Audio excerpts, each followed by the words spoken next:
What is the state of employment in the country, whether formal or informal, and what are the circumstances surrounding that with respect to support from the government and other sectors? That conference is coming up this week, but that is what has necessitated the conversation we're having tonight, and that is the state of employment or unemployment, if you like. So please use the hashtag checkpoint, and we will get to our discussion now. We want to get an understanding of where we are and what more needs to be done to create more jobs for not just young people, but indeed for more in our population. Tonight, Jacqueline Mugo, who's the Executive Director of the Federation of Kenya Employers, thank you for making the time. Anzetse, Development Economist, and Ronnie Osumba, who's the Chair of the Youth Enterprise Development Fund Board. Thank you, ladies and gentlemen. It feels good to say that. It's usually the other way around. So I think the best place to start is with you, Jacqueline. So this conference that's coming up, what's necessitated it? What concerns the Federation of Kenya Employers with respect to the jobs that are being created in the country? This coming week, we're going to host two large conferences. One is the Employers Enterprise Forum, which is happening tomorrow, the 5th. And on the 6th and 7th, we have the Stars in Africa Conference that brings together the International Organization of Employers, MEDEF, which is the Employers Federation in France, Business Africa, which is our platform in the continent as employers, and the Federation of Kenya Employers. And what brings us together is really to look at the landscape in Africa today. How is the economy performing, and how is that economy creating jobs for our young people? What are the challenges we are facing? How is it that Africa is growing and has been growing for the last 5 years or so by an average of 5 to 6%, good growth, but it's jobless growth? And that's what we are asking. And the jobs that are being created are 80%, 90% in the informal sector, and that's across the continent. So there's a disconnect between the growth and the jobs that are being created. And what we want to discuss as employers is what policy changes do we want from government to be able to help the formal sector, which is actually shrinking, to create what we call decent jobs. These are well-paying jobs, jobs which are recognized in the economy, as opposed to informal. Because that was going to be my question, Jacqueline. Why is it that if you're saying 90% of the jobs are in the informal sector, why is that a problem? Why is that a cause for worry? If you look at the informal sector and the kind of jobs it creates and the environment in which business is done in that sector, this is a sector that's not regulated, doesn't actually pay decent wages or bring in decent income to the people that work so hard in it. For Kenya, it's what we call the Juakali sector. It's a sector where I think we need to invest more to be able to bring up the indigenous African businesses to compete effectively in the global market. But they stay at a level where they are suppressed in terms of growth, they don't contribute taxes. So you have a very stressed formal sector that is barely a quarter of the economy trying to create decent jobs for a very large number of youth. And I think that's why we are seeing high levels of inequality in incomes in Africa. And we need to address that to be able to address the issues of poverty and the challenges, the societal challenges that we have. Okay. Anzetse, what's your sense of the landscape when it comes to jobs and employment in the country? Well, I think a couple of things are going on. I think what she's saying is right in terms of the level of informality in employment. And one of the fundamental problems around that is that a lot of people get into employment out of desperation. You'll find people graduate, start tarmacking, look for jobs, they don't, they start a side hustle, and suddenly that's how they're earning a living, and they sort of give up on the formal side. Now, one of the reasons why informal jobs are so many is because formal jobs and formal employment and formal businesses is very expensive. If you look at the costs of formalization, be it the licenses, the fees, the taxes, paying minimum wage, health and safety regulations, it's a very expensive affair. So when you're coming from a very low income base, which is where most Kenyans are coming from, the easiest way to get some money on the table is to just start a business that's informal, and that way you can get something going, you know, as things continue. I think one of the other big problems that's contributing to the unemployment is the structure of our economy. Our economy is structured in a manner where we import a lot of what we consume. So we are giving jobs to people outside of Kenya to make goods and services that we consume. And that's why we've been saying, as development economists for a very long time, we need an export-oriented economic structure so that we gain jobs to market to other countries, and other countries basically employ us to make those goods and services. Now, one of the other things linked to that export question is the issue of manufacturing. If you look at the structure of the Kenyan economy, you'll find 50 to 60% of GDP comes from services. Yet manufacturing has been declining as a share of GDP. We are actually deindustrializing. Yet the manufacturing sector is a sector that can most efficiently create large-scale jobs that are consistent and that expand as you build your export base. Okay. So those are really the economic structure questions that I think need long-term attention. We've seen the big four being emphasized by the president, so we're seeing a drive for industrialization. But unless the informal sector gets support, because as she was saying, one of the big problems is that they don't grow. So you find that informal sector employs a lot of people, but they don't scale, they don't expand, and they don't grow. So you will have those 3, 4, 5 employees for years. But yet, before we get to Ronnie, there is a fund that is supposed to help young people, get that. We'll come to Ronnie. So what's your sense in some of, those funds? There was the youth fund, there was a women fund. When you take a look at that, has that been, effective to say, here you are in the informal sector, we will help you, we will give you the startup capital, we will give you the training. Has it been effective? I know, in my view, not to the extent that I think we would have hoped, which is why I think they're trying to create a biashara fund, and I think there's been recognition of that by government. I think one of the fundamental problems we're having is that we're assuming people are ready for debt. When you tell young people to come together to form a group to make money, and you give them debt, you're assuming a certain level of experience with money and experience with debt. I think, quite frankly, in my view, a lot of micro and small enterprise need very patient capital, and they need to be graduated into debt. The other problem that I had with the way those funds were structured is that, yes, you may give people training, but if you don't have mentorship and hand-holding and helping people internalize the training in a manner that they own that knowledge and implement and build on it and grow, I think that's the problem, because it's expensive. People don't want to pay for mentorship. People don't want to pay for that hand-holding. And that's why I think as the government restructures that fund into a biashara fund, we can't just keep on throwing money at the problem and then saying, why isn't anything changing? We need to differentiate between grant and debt, and also, do more mentorship in the process. With them a lot. Are we throwing money at the problem? Have you seen some results, Ronnie? I think there's a lot of things that are happening in Para. There are policy interventions, there are macroeconomic interventions, and Anzetse has just said there are structural issues within the economy and within the labor market that need to be addressed, and all these things are happening simultaneously so let us take a step back. So one of the interventions, obviously, government identified, through the Master Plan, I think that was released in 2006, was to say, why don't we try and push some of this traffic coming into the labor market into entrepreneurship? So at the time, the largest concern was access to financing. So these funds were established, and money indeed was thrown at the problem.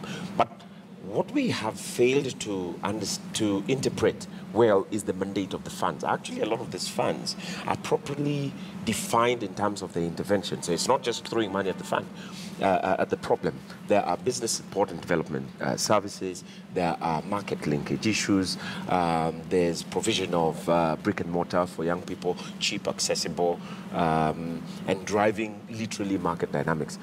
But a lot of that, through interpretation or misinterpretation thereof, were not done. So what we have seen is an overemphasis on pushing money in terms of lending. But I think, the unemployment issue needs to have a different perspective. So we indeed do have a crisis. We do need to address that crisis. But I will challenge Jacqueline when we say too many of those jobs we're creating now are informal. I think the issue here is we need to identify the drivers of job creation and invest in formalizing. So if it is breaking down the barriers of formalization, then that's what we need to be. Jacqueline? Well, if you look at the fact that we have 16 million Kenyans in employment today, and that 13.3 million of those are in the informal sector, and only 2.7 million are in the formal sector, and actually only 2.5 are in wage employment, then you realize we have a problem. And we cannot keep over-regulating the formal sector, hoping that it will provide the answers, pay the taxes, pay the levies, do the training, develop the skills, and ignore 75% of those in employment. So there is an issue. And I think for Kenya and Africa as a whole, we need to look at where we've been investing, where are the job-rich sectors that we should invest in Africa. And I think we need to go back to agriculture, we need to go back to services, we need to go back to manufacturing. Yes, we do have some new emerging sectors like oil and gas, but these by and large don't actually create a lot of jobs. They may create jobs for a while, you'll have people building SGR, but after SGR is up and running, there are no more jobs. If you look at the energy sector, electricity, you have the Kenya powers in the public sector that do have large numbers employed, but by and large, not very many jobs are created there. So I think we need to invest in the job-rich sectors and create new jobs in the agricultural sector. How about investing as well in the informal sector that then enables it to be attractive and enables it to be for the people who are in the informal sector to earn a decent wage, what we call the Juakali sector. Has enough been done to invest? I mean, I'm thinking of the hawker by the street. Do we sweep the area around which they do that? Do they have access to water? I mean, I know we see in the counties like electricity, you know, that is provided to enable a 24-hour economy. Could that be something else we should think about rather than churning the informal sector? We cannot afford to ignore this sector, period. Period. We can't. Because one of the things that's happening that I find very frustrating is that each year we have the Kenyan National Bureau of Statistics telling us, oh, most of the jobs are informal, most of the jobs are informal. But what we don't see is a parallel process in government saying, how do we do two things? There are two things we need to do. One is increase the productivity and profitability of that sector.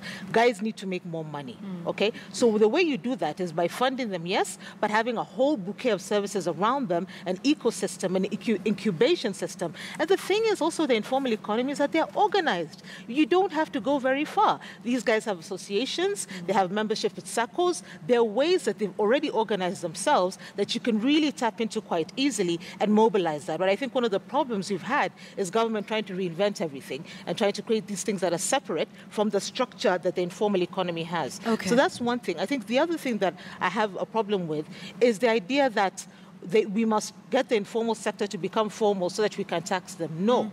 We want the informal sector to become formal so that they have a better quality of life, so that the jobs that they get are decent, so that exactly they have infrastructure. When you look at the conditions in which these people work, it's a travesty. Okay, you know? That's an interesting point that you bring up, and we'll come back and talk about that and what more needs to be done. So many of you will remember just a few months ago in Uasin Gishu County, the harrowing pictures of hawkers being taken off the streets.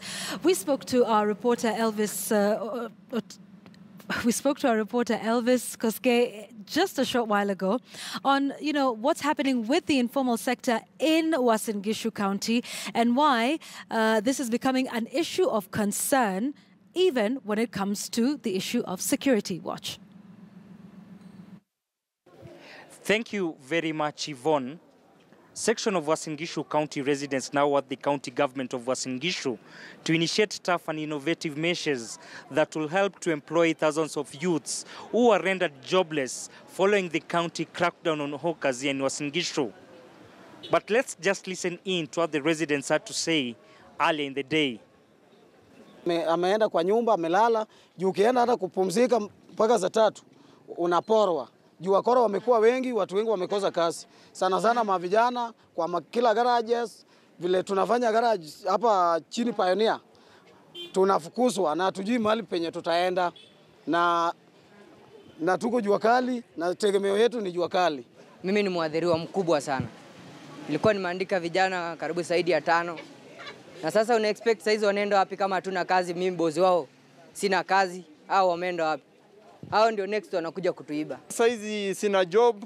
Nilikuwa nauza manguo hapo lakini nilifuguswa. Kuna pene za uza. Sasa hizi niko tu na sola hivi. mpaka nashindwa sijui nitafanyaje. Nilikuwa nataka niambie governor kama kuna penye anaweza kutupatia tufanyie job iko tu sawa. Kwa sababu mimi sitatoka kwa nyumba asubuhi bila kitu, nirudi tena kwa nyumba jioni bila kitu. Hiyo uhalifu imeingia kuibia wananchi kwa sababu wakosefu wa ajira. Sasa kama ulikuwa unauza mahindi alafu umefukuzwa kwa street, unalisha nini watoto? Kuna insecurity kubwa sana katika hii eneo ya Pioneer areas za kama za upande ya West Indies, na hii inatakana kabisa county government ijaribu kukaa chini na wazee wa mtaa wakae chini, waanze kuangalia vile vijana watakalishwa chini na kuoneshwa vile watafanya kazi. All right, now the incident that preceded that, and I want you to take a look at just some of those pictures, is what we were telling you a little earlier. So this is what happened. The Uasin Gishu County government decided to move the hawkers from the CBD to an area called West, I believe, is that it's outside the CBD. It's about 5 kilometers out. They claimed it wasn't enough room for them in terms of the stalls. But so this is the sort of treatment that informal traders are subjected to. If you can take a look at those pictures, right after these harrowing pictures of hawkers being dragged through the streets, the hawkers did go to court and sought an injunction to allow them to continue to practice their trade within the city centre. But it's a game of cat and mouse ever since. So this is what happened. That has now got a lot of residents in Uasin Gishu County worried about the state of security, because they say since those young men and women were denied the chance to actually get work, that the outcome is insecurity in the region. Jacqueline, I want to come to you even as we run those pictures of what happened in Uasin Gishu County. What's your sense with, you know, some of the interventions that need to be done in the informal sector? Should we be formalizing it? You know, what would that mean? One, I think it's a shame how we treat the informal sector, and how even when we try to introduce good changes, it's done in such an inhumane fashion. Because here is someone trying to do a business, trying to earn an income. It's true, if you want to clean up the CBD or bring changes, there's a way of doing it that brings dignity and allows this person to move to perhaps an ideal place in a way that does not disrupt their business and does not expose them to that kind of embarrassment. But I firmly believe that we cannot continue allowing the formal sector to shrink and accepting the element of informality as part of Africa and just improving the plight of those in the informal sector and allowing them to stay there. We need to give incentives. We need to create an environment that helps them actually develop their products in a consistent way that allows them to be able to supply, for instance, a larger enterprise with some parts. If you look at the Juakali people who do fabrication, they're able to do it in a way that assures the larger enterprise that would subcontract services to them to keep receiving that which they need for production consistently and up to the specs that are required. If we were able to support the Juakali sector in Kenya, for instance, to be able to produce products that could be exported, and they are doing excellent work. These are products that could be exported in the African market, and Africa is talking about trading more with herself. We should trade the products that are produced by our traditional people, working in the hot sun, doing excellent work, but really not having any market to sell that product to. It's only by growing the formal sector that I think our economies will be able to perform, because if you look at the kind of incomes and the quality of products that are being produced in the Juakali or the informal sector, a lot needs to be done there. Yes, they have cooperatives, they have access to money, but they need training, even in simple skills like bookkeeping. What kind of managerial skills do they have? What kind of skills are they developing and passing on? So there's a lot that can be done to help then the African formal sector grow so that we create decent jobs in this particular sector. Okay, and we will come back and talk about where are the jobs. But Ronnie, are we pushing people into entrepreneurship, you know, with the fund? And we say young people, and I think that's what came in with this administration in 2013, that start your own business and start to employ people. Is everybody cut out for entrepreneurship? So we're telling everyone, start a business, start a side hustle. There's lots of people who, you know, just want to be employed and would probably be very good at it. But has there been a push towards entrepreneurship that might be a little unfair for those who are seeking work? So not everybody can be an entrepreneur. I think entrepreneurship can be learned as well. There's a gap in mentoring and coaching, even those who voluntarily just want to get into entrepreneurship. So there needs to be a whole ecosystem, a support system around young entrepreneurs and people who want to try that particular route. But I think we need to address a narrative here. And I know from where Jackie is seated, the concern obviously is what do employers do, what do formal businesses do to create jobs. But we can't get our eyes off, and I agree with Anzetse, we can't get our eyes off the informal sector. UNDP has conducted a study, for example, and said even assuming the Kenyan economy continues to grow at 10% per year for the next 30 years, and taking all factors into consideration, the formal to informal job ratio is probably going to get to 50-50. The best we can probably achieve in the next 30 years at 10% GDP growth. So we can't get our eye off the informal sector. Now, I think there needs to be a redefinition of what informal means, and there needs to be a shift of the narrative. Because when we talk about informal jobs, Jokal is not a bad. It's not a bad thing to do. Profiting from your skill is not a bad thing to do. Today we are lacking in masons, we are lacking in carpenters. You will struggle to get a good plumber. Yet I don't know of any significant enterprise in the space of plumbing. All right? So we need to then shift the narrative and say, who are those people who can become entrepreneurial in the informal space?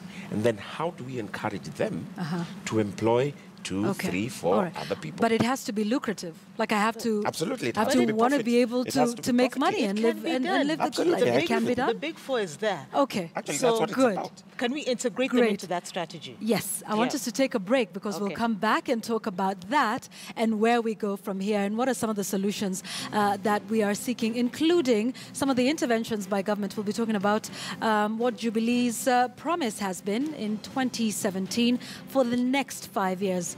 The big question we will answer after the break is, where are the jobs? We'll be right back.